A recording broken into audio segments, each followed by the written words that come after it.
군비 통제 이론을 바탕으로 해서 남북한 간의 군비 통제가 지금까지 세 차례에 걸쳐서 크게 시대별로 나누어서 1기, 2기, 3기를 나눠서 이 사례를 한번 논의를 해보자고 합니다. 어떠한 내용들이 서로 논의가 되었고 또 이러한 군비 남북한 간의 군비 통제에는 어떤 평가를 내릴 수 있는지 현 정부는 뭐 지금 진행 중이기 때문에 평가를 할 수가 없고요. 크게 이제 우리가 노태우 정부와 그리고 김대중 정부 그리고 노무현 정부 때 이루어졌던 남북한 간의 긴장 완화를 중심으로 한 군비 통제에 대해서 좀 논의를 하려고 합니다. 자, 우선 우리가 1990년대에요. 남북 사이의 하회와 불가침 및 교류 협력에 관한 합의서가 체결이 됐습니다. 우리가 줄여서 이제 이걸 기본 합의서라고 이야기하는데 기본 합의서가 체결이 됐고요. 이어서 이제 이 기본 합의서 체결 이후에 한반도 비핵화 공동선언이 있었습니다. 공동선언이 이전에 남북이 공동으로 선언하기 전에 일방적으로 사실 우리가 한반도 비핵화 선언을 하고 결국은 기본 합의서를 채택한 이후에 북한도 동참을 해서 비핵화 공동선언을 했죠. 우리 이걸 이제 비핵화 선언이라고 합니다. 그리고 이제 이 1994년에는요 또 우리가 미국과 북한 간의 제네바 합의가 이루어졌습니다. 이때는 1차 북핵 위기 때 이제 북한의 핵 개발을 저지하기 위해서 여러 가지 이제 논의가 있었는데요. 이때 이제 미국과 북한 간의 제네바 합의가 이루어졌고요. 그리고 이 제네바 합의가 결국은 이제 제대로 이행되지 않았기 때문에 육자회담이라는 구조화에서 북핵 문제를 해결하기 위해서 노력을 했죠. 그래서 2005년도 육자회담에서 북한의 단계적 비핵화를 하기 위해서 2.13 조치 같은 이런 어떤 국제적 합의가 이루어졌죠. 자, 이러한 합의에도 불구하고 결국은 북한은 어떻게 했죠? 6차례의 핵실험을 통해서 사실상 핵을 보유하게 됐습니다. 2006년도부터 지금까지 줄기차게 결국은 제네바 협의라든지 또는 뭐 육자회담 이런 여러 가지 툴을 사용해서 북핵 개발을 저지하기 위해서 국제사회가 노력을 했지만 결국은 지금 현재 북한이 사실상 국제사회는 인정하고 있지 않지만 실제로는 사실상 핵 보유를 하는 이런 핵 능력을 보유한 정권이 되어버렸죠. 자, 그리고 이제 우리가 지금까지 남북 정상회담도 김대중 정부, 노무현 정부 때에 있었고요. 그리고 이번 정부에 들어서는 2018년도에만 1, 2, 3차 세 차례에 걸쳐서 남북 정상회담이 이루어졌고요. 그리고 2018년도에 트럼프 정부 당시에 두 차례 북미 정상회담이 이루어졌었죠. 그리고 이러한 어떤 여러 가지 남북 간에 표면적으로는 상당히 어떤 긴장 완화의 어떤 길을 걷고 있었지만 2010년도에 어떤 일이 일어났습니까? 천안함 폭침 사건이 일어났고요. 그리고 연평도 포격 도발이 있었죠. 그래서 이러한 어떤 이 두 개의 사건을 우리가 경험하고 난 이후에는 이 군사적인 신뢰 구축 문제가 쉬운 게 아니구나라는 어떤 인식을 하게 되었고요. 그래서 군비 통제에 대해서 근본적으로 회의론이 대두되기 시작했습니다. 자, 지금까지 우리가 90년대 후반부터 20여 년간의 여러 가지 합의에도 불구하고 이 남북한 간의 실질적인 군비 통제 문제가 진전되고 있지 않는 상황이 우리가 전반적인 어떤 지금 현재 상황이라고 볼 수가 있죠. 자, 크게 우리 시대별로 나눠서 한번 군비 통제의 현황을 이야기해 보면 우선 첫 번째 시기는 90년부터 99년까지의 시기입니다. 이제 앞에서 설명한 기본 합의수와 비핵화의 선언적인 합의, 결론적으로 이야기하면 선언적 합의에 그치고 말았습니다. 자, 1988년에 노태우 정부가 출범을 했죠. 그래서 7월에 민족 자존과 통일 번영을 위한 특별 선언을 합니다. 이때 우리가 이걸 뭐 77 선언이라고 흔히 이야기하는데요. 그리고 바로 이제 두 달 후에 북한의 양측 총리를 수석으로 하는 이 남북 고위급 회담을 개최하자고 제의를 합니다. 자, 이 시기에는 노태우 정부가 등장했을 때 이 시기는요 사실은 탈냉전의 시기에 접어드는 시기입니다. 90년도에 독일이 통일이 되고요. 91년도에 구소련이 해체되면서 동구 사회주의 국가들이 동시에 붕괴를 하는 이런 어떤 상황이죠. 이 시기가. 그래서 이러한 어떤 탈냉전 시대의 도래로서 심각하게 사실은 북한은 체제 위기를 맞이하게 됩니다. 구소련이 무너졌기 때문에 그동안 구소련으로부터 강력한 어떤 경제적 지원을 받았던 북한은 아주 심각한 경제난에 부닥치게 되고요. 그리고 사회주의 국가가 전 세계적으로 도미노 현상을 일으키면서 붕괴되기 때문에 북한은 굉장히 국제적으로 고립되는 이런 상태를 맞이한 게 바로 이 시기예요. 그래서 이제 이 시기에 노태우 정부가 이제 회담을 하면, 남북 간의 회담을 하면 뭔가 얻을 수 있겠다라는 어떤 생각으로 사실 이러한 기본 합의서와 비핵화선을 하게 된 것이죠. 자, 그래서 북한은 이 고위급 회담 개최 제의에 대해서 고민을 하다가 결국은 정치 군사 회담으로 하자라고 역제의를 하게 됩니다. 그래서 분단 이후에 처음으로 공식적으로 남북 간의 고위 당국자 간 회담이 시작되죠. 물론 비공식적인 회담이 박정희 정권 시절에도 이후락이 중정부장이 비공식적으로 북한을 방문해서 여러 가지 남북 간의 긴장 완화를 위해서 노력했던 사례는 있습니다만 이것은 어디까지나 공식적인 어떤 그런 행위가 아니었고요. 이 90년대 노태우 정부 때 있었던 이 정치 군사회담, 이게 바로 남북 고위 당국자 간 회담이 바로 공식적인 첫 남북 간의 군비 통제의 어떤 시작이다, 이렇게 우리가 볼 수가 있어요. 자, 그래서 결국은 세 차례에 걸쳐서 고위급 회담이 이루어졌습니다. 그래서 이 고위급 회담은 예측했던 대로 양측 간에 아주 극명한 어떤 입장 차이를 보였습니다. 북한은 그 당시에 이제 한미연합 연습, 그 당시에는 팀 스피리트 훈련이죠. 연습이죠. 지금은 이제 우리가 키 리졸브하고 그 다음에 UFG, 을지 프리덤 가디언 훈련을 우리가 하고 있지만 당시에 이제 팀 스피리트 훈련을 하고 있었어요. 그 북한은 이제 이 회담을 하면서 팀 스피리트 연합 연습을 중지해달라라는 어떤 전제 조건으로 내세우면서 우선 회의에 임했고요. 그래서 북한은 정치 군사적인 어떤 대결 상태 해소에 중점을 두었고요.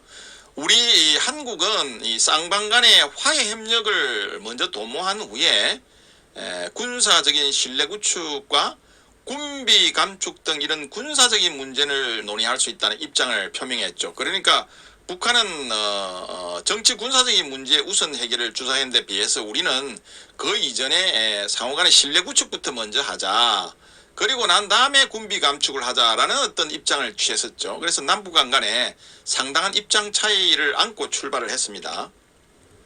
자, 이러한 군비 또 그리고 남북한 간의 군비 통제에 대한 입장 차이도 아주 여실히 드러났죠. 우선 기본 원칙, 주한미군에 대한 입장, 군사적 신뢰 구축에 대한 입장, 군비 제한과 축소에 대한 입장, 이런 네 가지 측면에서 남북한 간에 뚜렷한 차이가 있었습니다. 자, 군비 통제 기본 원칙의 입장을 보면요. 우선 한국은 앞에서 설명한 대로 먼저 신뢰 구축하자는 것이 주장이었고요. 북한은 군비 축소부터 하자, 이렇게 주장을 했고요. 자, 북한은 신뢰 구축과 군비 제한을 한꺼번에 달성하자는 이런 일괄 타결안을 제시한 반면에 일괄 타결안을 제시하면서 정치 군사적인 문제가 우선적으로 해결돼야 한다는 주장을 한 것이고요. 그리고 주한미군에 대한 입장 차이도 극명했습니다. 한국은 주한미군 문제는 어떤 군비 통제의 어떤 대상이 아니다라는 입장이었고요. 북한은 주한미군 철수 문제는 결국은 군비 통제의 중요한 이슈다, 이렇게 주장을 했죠. 그래서 이 주한미군 철수와 또 한반도 비핵지대를 북한은 강조를 하면서 결국은 군비 통제를 이 주한미군 철수 문제와 연관을 지었죠. 그러면서 주한미군이 가지고 있던 핵무기를 즉각 철수해야 된다. 자, 당시에는 우리가 전술 핵무기를 상당량 보유하고 있었습니다. 이 시기에는요, 우리 주한미군이 한반도에 전술 핵무기를 수백 기를 사실 보유하고 있었어요. 그래서 당시에 북한이 주한미군이 보유하고 있는 핵무기, 전술 핵무기죠. 전술 핵무기를 즉각 철수하라. 그리고 핵무기를 생산하고 구입하고 핵무기를 탑재한 외국의 어떤 비행기와 함선, 이런 것들이 우리 한반도 내로 출입하는 것을 금지하라. 결국은 주한미군에 초점을 맞춘 것이죠. 그래서 주한미군 문제를 북한이 이제 걸고 넘어지면서 상당한 어떤 입장 차이를 가졌었죠. 그리고 실내 구축 문제도 상당한 입장 차이를 가졌어요. 남한은 앞에서 설명한 대로 막 군사훈련 뭐 사전 통보라든지 참관, 그리고 군 인사 상호 방문 교류, 군사 정보의 상호 공개 등 이런 군사 활동의 상호 투명성 정대, 즉 운용적 군비 통제에 초점을 맞춘 반면에요. 북한은 구조적 군비 통제에 초점을 맞췄어요.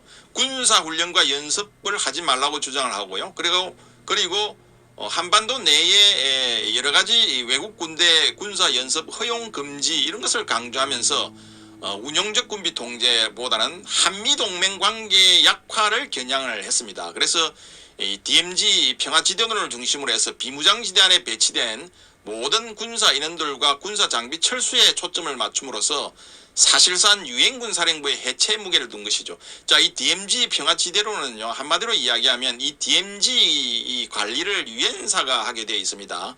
정전협정의 주체가 사실은 유엔사죠. 그렇기 때문에 우리 한국은 사실은 DMZ에 관련돼서는 우리가 어떤 주도권을 갖고 있지 못해요. 그래서 DMZ 평화지대로는 결국은 북한이 이러한 주장을 내세운 이유는 결국은 유엔사 해체 문제와 연결이 되어 있습니다. 그래서 두 가지를 주장하죠. 주한미군 철수와 그리고 DMZ 평화지대론을 중심으로 한 이 유엔 사령부 해체, 여기에 중점을 두었죠. 그리고 남한은 뭐 공격 무기를 우선 감축하자 이런 제안인데 비해서 북한은 또 3, 4년 동안에 10만 원으로 병력을 감축하자 이런 주장을 했는데, 이것은 북한의 어떤 군사 동원 체제상 북한은 이렇게 동수로 제안을 해도 언제든지 이 북한의 정치 체제 자체가 언제든지 다시 회복할 수 있는 이런 어떤 구조를 갖고 있기 때문에 이런 주장을 하게 된 것이죠.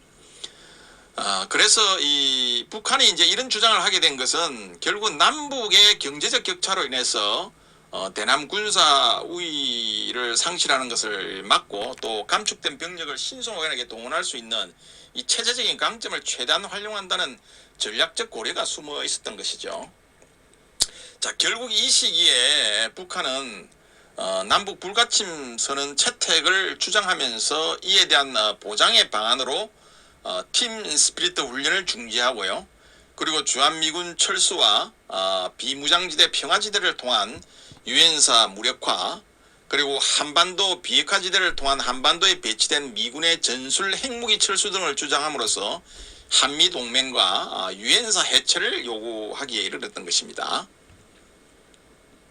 자, 그런데 이제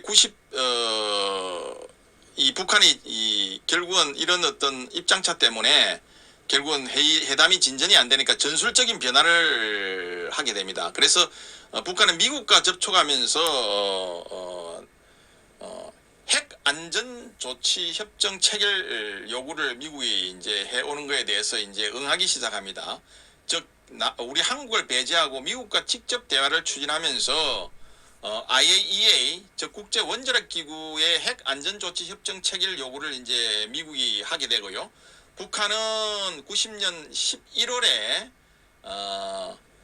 이 미국의 핵무기 불사용과 불위협에 대한 법적 보장을 요구하면서 기존의 조선반도 비핵화지대 주장을 이 IAEA 안전조치협정 체결의 전제 조건으로 내세웁니다. 즉 미국은 북한에게 국제원자력 기구의 협정의 체결을 요구했고요. 북한은 조선 반도 비핵화지대 주장을 수용해주면 미국의 요구를 들어주겠다 이렇게 주장을 한 것이 내세운 것이죠. 그래서 결국은 미 행정부가 북한의 어떤 제의를 수용해서 일방적으로 주한미군이 보유하고 있던 100여 기가 넘는 전술 핵무기를 철수를 해버립니다. 아주 뼈아픈 결정이죠, 우리로서는. 그래서 91년도에 전술 핵무기가 한반도에서 완전히 철수가 됩니다. 그래서 91년도에 전술 핵무기가 한반도에서 완전히 철수가 됩니다. 그리고 한국 정부는 미국의 어떤 이러한 정책에 부응하기 위해서 일방적으로 비핵화 선언을 해버리고요.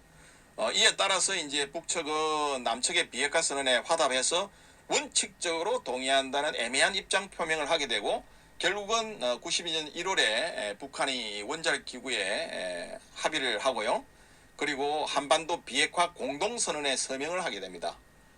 그 이후에 선언을 하게 되고 결국은 이러한 어떤 물결을 따라서 남북 사이의 화해와 불가침 및 교류 협력에 대한 합의서, 즉 기본 합의서가 채택이 되죠.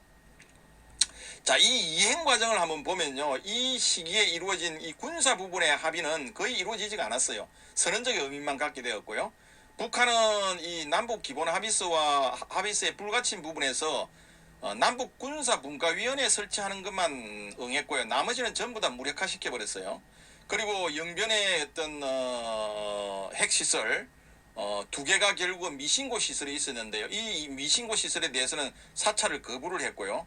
그리고 한반도의 비핵화지대를 목표로 주한미군의 문제를 부각시킬 그런 의도이기 때문에 회담은 결국은 파행으로 결국은 치달을 수밖에 없었죠. 자, 그래서 이 남북 기본 합의서나 비핵화 선언은 이행을 담보하지 못한 채 선언적 합의에 그쳐버렸고요. 북한은 미국의 요구를 적정선에서 수용함으로써 대미 직접 협상의 채널을 구축하고 궁극적으로 미국과의 평화협정 체계를 도모한 것으로 이렇게 평가해 볼 수가 있고요. 이 이후에 미국과의 고위급 회담의 진척이 이제 없었고요. 또 IAEA에 의한 북핵 의혹이 불거지자 1993년에 전격적으로 NPT 탈퇴를 선언해 버리고요. 그리고 NPT라는 것은 핵 확산 금지 조약이죠. NPT 탈퇴를 선언해 버리고 미국과의 직접 대화를 요구하게 이르게 됩니다.